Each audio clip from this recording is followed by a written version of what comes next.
어느 날 알리스가 친구들과 저녁을 먹고 있었습니다. 대화가 자연스레 사회 문제로 흘러가면서 사람들이 왜 불공평한 제도에 그토록 익숙해져 버렸는지에 대한 이야기가 나왔습니다. 그러다가 알리스는 존 롤스의 무지의 베일에 대해 설명하기 시작했습니다. 이봐, 무지의 베일이라는 걸 들어본 적 있어? 알리스가 물었습니다. 그게 뭐야? 새로운 비디오 게임이야? 친구 중 하나가 농담을 던졌습니다. 아니야. 하지만 어떤 면에서는 게임 같을 수도 있어. 알리스가 웃으며 대답했습니다. 이건 우리가 세상을 어떻게 보면 좋을지에 대한 사고 실험이야. 알리스는 무지의 베일을 친구들에게 설명하기 시작했습니다. 그녀는 사람들이 자신들의 사회적 지위, 능력, 선호 등에 대한 정보를 전혀 모르는 상태에서 사회의 기본 구조를 설계해야 한다고 가정하는 것이 이 개념의 핵심이라고 전했습니다. 그러니까 우리가 어떤 사회적 지위에 있을지 전혀 모르는 상황에서 사회 제도를 만든다고 상상해봐. 우리는 가장 불리한 상황에서도 살아남을 수 있는 제도를 만들려고 하겠지. 그렇다면 그것이 진정으로 공정한 사회가 아닐까? 친구들은 알리스의 말을 듣고 각자의 생각에 잠겼습니다. 그리고 한 친구가 말했습니다. 그런 상황에서는 모두가 서로를 존중해야 할 것 같아. 우리 모두 어떻게 될지 모르니까 서로 돕는 게 자연스러워질지도 몰라. 그러자 다른 친구가 덧붙였습니다. 맞아, 생각해보면 우리가 무지의 베일 뒤에 있다면 정말로 모든 사람들에게 기회를 주는 방향으로 사회를 설계할 것 같아. 그럴 땐 나 자신을 위해서라도 말이지. 알리스는 고개를 끄덕이며 웃었습니다. 그래? 그게 바로 롤스가 말하고자 했던 거야. 무지의 베일은 우리가 진정으로 공정하고 정의로운 사회를 만드는 방법을 제시하는 문화적인 도구라고 할 수 있어. 우리가 누구인지 모르는 상황에서 어떻게 행동할지를 상상해보는 거지. 그날 저녁, 친구들은 떠들썩한 대화 속에서 각자의 생각을 나누며 시간이 가는 줄 몰랐습니다. 각자 자신의 안락한 위치와 특권을 잠시 잊고 서로의 이야기에 귀를 기울였습니다. 알리스는 그 순간 단순한 저녁 식사 모임이 사람들에게 깊은 깨달음을 줄 수 있는 의미 있는 시간으로 변할 수 있다는 것을 새삼 느꼈습니다. 그 후로도 그들은 종종 서로에게 무지의 베일에 대해 상기시키며 그 개념을 통해 일상 속에서 진정한 공정성을 어떻게 실현할 수 있을지 고민하는 시간을 가졌습니다. 어느새 롤스의 무지의 베일은 그들의 대화 속에 깊숙이 자리 잡았고 그들의 사고방식과 행동에도 영향을 미치기 시작했습니다. 그들은 그날 저녁을 배움의 시작으로 삼아 보다 공정한 세상을 꿈꾸게 되었습니다. 두 번째 이야기. 옛날 옛적 이름 없는 작은 마을이 있었습니다. 마을 주민들은 현대 사회와는 다르게 모두가 서로 잘 알고 지내며 서로 돕고 의지하는 삶을 살고 있었습니다. 마을의 중앙에는 커다란 나무 한 그루가 있었는데 이 나무는 공동체의 상징이자 마을의 중심이었습니다. 주민들은 나무를 돌보는 일이 공마을을 돌보는 일이라 믿으며 나무의 성장을 통해 자신들의 유대가 더욱 깊어지는 것을 느꼈습니다. 어느 날 마을의 젊은 농부인 루크가 들뜬 마음으로 마을 회관을 찾아왔습니다. 그는 새로운 농업 기술을 배워와 이를 통해 자신의 농장에서 더 많은 수확을 거두고자 했습니다. 루크는 이 기술이 자신의 삶을 변화시킬 큰 기회라고 생각했습니다. 하지만 새로운 농업 기술은 많은 물을 필요로 했고 이는 마을 전체의 물 사용에 영향을 줄 수 있었습니다. 루크는 자신의 꿈을 이루기 위해 공동체와 상의하기로 했습니다. 마을 사람들은 루크의 사정을 이해했지만 모두가 함께 쓰는 물자원을 어떻게 관리해야 할지에 대해 깊은 고민에 빠졌습니다. 회의가 열린 날, 주민들은 각자의 의견을 나누며 뜨거운 논쟁을 벌였습니다. 그때 마을의 장로가 자리에서 일어나 말했습니다. 루크의 꿈은 그의 것이지만 그 꿈이 우리 모든 삶에 영향을 미친다네. 우리는 그의 꿈을 좌절시키고 싶지 않지만 우리의 공동 자원인 물도 중요하네. 중요한 건 우리가 함께 이 문제를 해결할 방법을 찾아가는 것이지. 장로는 공동체주의의 원칙을 설명하며 루크의 욕구와 마을의 필요를 조화롭게 할 수 있는 방법을 찾아보자고 제안했습니다. 주민들은 각자의 경험과 지식을 공유하며 해결책을 모색하기 시작했습니다. 한 농부는 물 사용을 절약할 수 있는 기술을 제안했고 다른 이는 마을이 함께 물을 더 효율적으로 사용할 수 있는 방안을 모색하자고 했습니다. 마침내 루크는 자신의 계획을 수정하여 마을의 물자원을 위협하지 않으면서도 자신의 농업 기술을 일부 도입할 방법을 찾을 수 있었습니다. 그는 새로운 관계 시스템을 도입하여 물 사용을 최소화하고 동시에 마을 전체가 이 기술로 이익을 얻을 수 있도록 도움을 주었습니다. 이 과정에서 루크는 개인의 성공이 단순히 혼자만의 것이 아니라 공동체와 함께해야 더욱 값지다는 것을 깨달았습니다. 몇 년 후 커다란 나무는 더욱 무성하게 자라났습니다.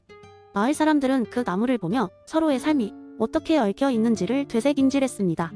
루크의 농장도 번창했고 그는 더 이상 단순히 개인 농부가 아닌 마을의 중요한 일원으로 자리매김하였습니다. 마을 주민들은 그 사건을 통해 공동체 안에서 개개인의 책임과 가치가 어떻게 조화롭게 공존할 수 있는지를 배우게 되었고 이는 마이클 샌델의 공동체주의 이론을 떠올리게 했습니다.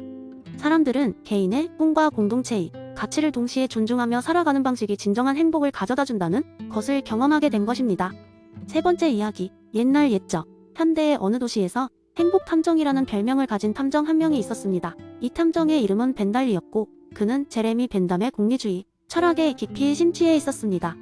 그의 목표는 단 하나, 최대 다수에게 최대 행복을 가져다주는 것이었습니다. 그의 사무실 문구도 최대 행복 서비스 결과로 판단하라 였습니다. 어느 날 한 젊은이가 벤달리에게 찾아왔습니다. 그는 심각한 고민이 있다며 자신이 들어가는 회사 프로젝트에서 중요한 결정을 내려야 한다고 했습니다. 문제는 하나의 결정을 통해 이득을 볼 수 있는 사람들과 손해를 볼 수 있는 사람들이 나눠져 있었기 때문에 자신의 결정이 많은 사람들에게 영향을 미칠 수 있다는 점이었습니다. 이 젊은이는 늘 자기 결정이 옳을지 그를지 고민했지만 전혀 확신이 없었습니다. 그는 벤달리에게 도움을 요청했습니다. 벤달리는 젊은이를 앉혀놓고 차 한 잔을 건네며 그의 고민을 자세히 듣기 시작했습니다. 결국 가장 많은 사람들이 행복해지는 게 최선의 결정이지. 우리가 해야 할 일은 쾌락과 고통을 계량화해서 전체적인 쾌락이 더 큰 방향으로 결정하는 것일세. 벤달리는 젊은이에게 말했습니다. 탐정은 큰 종이를 하나 펼치고 쾌락과 고통의 목록을 적기 시작했습니다. 젊은이의 설명을 통해 얻은 정보를 바탕으로 각각의 행동이 미칠 영향을 점수로 매겼습니다. 프로젝트 A를 선택하면 100명 이직원이 10점의 쾌락을 얻고 30명의 직원이 50점의 고통을 겪게 되는 상황이었다면 프로젝트 B를 선택하면 80명 이직원이 5점의 쾌락을 얻고 50명의 직원이 20점의 고통을 겪는 경우였습니다. 벤달리는 신중히 계산기를 두드렸습니다. 여기서 우리는 단지 쾌락과 고통만 계산할 수 있는 게 아니야.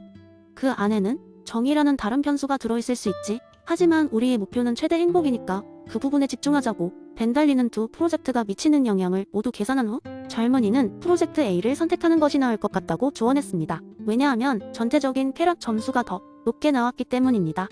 어쩌면 프로젝트 A로 인해 몇몇 사람들에게 큰 고통이 따를지도 모르지만 전체 사회의 행복은 더 증대될 것이 확실했으니까요. 시간이 흘러 프로젝트는 성공적으로 마무리되었습니다. 결과적으로 벤달리의 조언은 옳았습니다. 프로젝트 A는 많은 사람들에게 이득을 주었고 실제로도 도시 경제에 긍정적인 영향을 미쳤습니다. 젊은이는 벤달리에게 감사를 표하며 언젠가는 이러한 철학을 자신만의 방식으로 적용해보고 싶다고 말했습니다. 그리고 벤달리는 오늘도 그의 사무실에서 또 다른 쾌락과 고통의 방정식을 풀면서 최대 다수의 최대 행복을 가져오기 위해 고뇌하며 그가 살고 있는 도시를 조금 더 밝게 만들고 있었습니다. 네 번째 이야기인 날 옛적 작은 마을에 사는 사람들을 대상으로 가장 유명한 전설 중 하나가 있었다. 그 전설은 마을 주변에 사는 행운의 토끼에 대한 이야기였다. 마을 사람들은 그 토끼가 나타나는 날에는 반드시 좋은 일이 생긴다고 믿었다. 수년간 토끼를 본 사람들은 금세 좋은 운을 맞이했고 이로 인해 토끼에 대한 믿음은 더욱 견고해졌다. 어느 날 한 철학자가 이 마을을 방문했다. 그는 휴메 이론을 바탕으로 인과관계에 대해 깊이 연구하고 있었다. 마을 사람들은 그에게 행운의 토끼에 대한 이야기를 들려주었고 그 철학자는 흥미를 느껴 이 믿음을 탐구하기로 했다. 며칠 후 철학자는 마을 광장에 앉아 사람들에게 연설하기 시작했다. 사랑하는 마을 사람들, 우리는 정말로 이 행운의 토끼가 여러분의 삶을 변화시키고 있다고 믿는 것입니까? 아니면 단지 토끼를 본 후에 좋은 일이 일어났다는 사실만으로 그들을 연결시킨 것일까요? 사람들은 수군거리기 시작했다. 몇몇은 불편해 보였고 다른 이들은 그의 말에 귀를 기울였다. 철학자는 휴메 인과관계 이론을 설명하기 시작했다. 휴먼 인과관계란 우리가 실제로 관찰할 수 있는 것이 아니라 단지 사건들이 반복해서 동시에 발생할 때 우리가 추론하는 것이라고 말했습니다. 토끼를 본다고 해서 반드시 좋은 일이 생길 것이라는 보장은 없습니다. 그것은 우리가 그렇게 믿기로 선택한 것일 뿐입니다. 마을 사람들은 잠잠해졌다. 그들 중 몇몇은 자신들이 경험했던 일을 떠올려 보았다. 정말로 토끼를 본 후 좋은 일이 일어났던가? 아니면 좋은 일이 일어난 후에 우연히 토끼를 본 적이 있었던가? 만약 그것이 단순한 우연이었다면 그동안 그들이 믿어온 바가 흔들릴 수도 있었다. 철학자는 이렇게 결론을 맺었다. 우리는 종종 패턴을 발견하고 그것들을 믿음으로 만들고 싶어 합니다. 이것은 인간의 자연스러운 본능입니다. 그러나 모든 패턴이 인과관계를 의미하는 것은 아닙니다. 여러분의 삶에 진정한 변화가 필요하다면 운에 기대기보다는 스스로 운명을 개척하는 것이 중요하지 않을까요? 이 연설 이후로 마을 사람들은 전보다 더 신중하게 사건을 바라보기 시작했다. 일부는 여전히 행운의 토끼를 믿고 있었지만 이제 그 믿음은 더 많은 질문과 생각을 동반하게 되었다. 철학자는 마을을 떠났지만 그의 메시지는 오랫동안 사람들의 마음 속에 남아 그들의 사고방식에 작은 변화를 가져왔다. 결국 전설은 여전히 존재했지만 사람들은 그것을 좀 더 비판적인 시각으로 바라보게 되었다.